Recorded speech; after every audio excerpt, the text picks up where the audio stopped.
তো গাইস আজকে আমি করতে চলেছি আলু চিপস। তার জন্য মেশিন দিয়ে ভালোভাবে আলুগুলো কেটে নিলাম। এরপর আলুগুলো ভালোভাবে ধুয়ে নিতে হবে। আমি আলুগুলো ভালোভাবে ধুয়ে নিচ্ছি। তো আমার আলু ধোয়া কমপ্লিট। এবার আমি একটি কড়াইয়ে গরম জল করতে দিলাম অল্প লবণ দিয়ে। এরপর গরম জলটি আমি একটি পাত্রে ঢেলে নিলাম।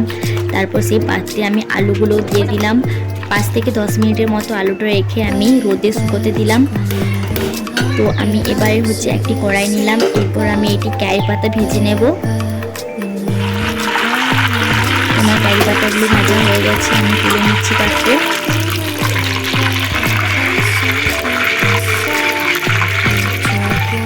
আলুগুলো আমি রোদে আধ ঘন্টা রেখেছিলাম, তারপর শুকিয়ে গিয়েছিল। আমি এবার এগুলো কড়াইয়ে দিয়ে দিলাম।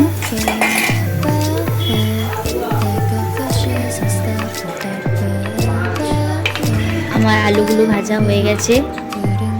এরপর আমি আগে থেকে যে কারি পাতাগুলো ভেজে রেখেছিলাম সেইগুলো আমি ভালোভাবে মেখে নিলাম। তারপর লেসের সাথে মিশিয়ে দিলাম। তো আমাদের তৈরি হয়ে গেল লেস।